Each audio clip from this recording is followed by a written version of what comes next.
नमस्कार मित्रों, एक बार फिर से आपका इस YouTube चैनल में स्वागत है। पीछे एक पुराना कुआं दिख रहा है। यह एक वन्य प्रदेश में स्थित किले का आंतरिक हिस्सा है। ये जो कुआं है, इसको देखकर कबीरदास की वह पंक्ति ध्यान में आती है जिसमें उन्होंने संस्कृत के बारे में कहा था कि वो कूप जल है और भाषा बहता नीर।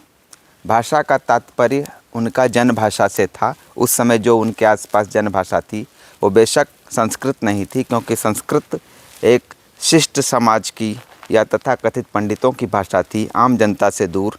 तो कबीरदास जन भाषा को ज़्यादा तरजीह देते हुए ये पंक्ति कह रहे थे। उसी को गलती से कुछ लोग भाषा की जो एक अनन्य विशेषता, प्रवाहशीलता या रूपांतरशीलता है, उसके रूप में समझते हैं।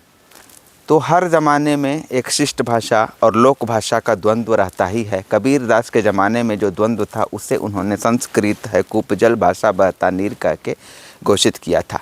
भाषा शब्द वस्तुतः भाषा मात्र का नहीं था। इस तरह से देखा जाए तो भाषा शब्द वस्तुतः जन भाषा के लिए कबीरदास ने प्रयुक्त किया था। और जन भाषा के लिए कबीरदास ही ने नहीं, बल्कि संस्कृत के सबसे बड़े वैयाकरण पाणिनि ने भी अपने समय में प्रयुक्त किया था। उन्होंने संस्कृत शब्द का प्रयोग नहीं किया है अपने आसपास की भाषा के लिए, उसको भाषा कहा है। संस्कृत शब्द उनके व्याकरण अष्टाध्यायी में भाषा के लिए, भाषा विशेष के लिए है ही नहीं।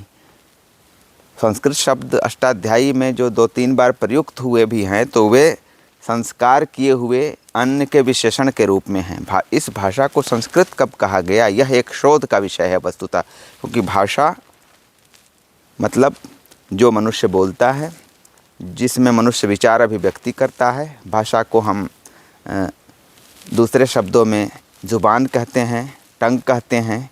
ये सब भाषा की जीवंतता की ओर संकेतित करने वाले शब्द हैं। तो ये जो पीछे कुआं था, इसे देखकर मुझे भाषा के इतने संदर्भ ध्यान में आए। और हर समय देखा जाए तो एक शिष्ट सम्मत मानक सी भाषा होती है और एक जन प्रवाह में आम दिनचर्या में प्रयुक्त हो रही भाषा। तो भाषा अपने अपने समय में मनुष्यों ने उसी जन प्रवाह वाले स्वरूप को कहा है।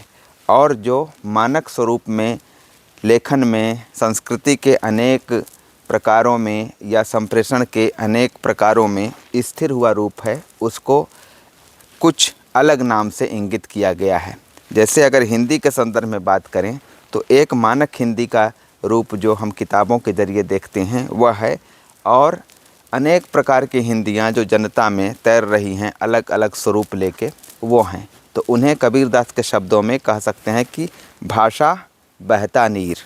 और ये जो किताबों में स्थिरीकृत हिंदी है वह शायद कबीरदास के शब्दों में कहें तो कूप जल के आसपास ठहरती है।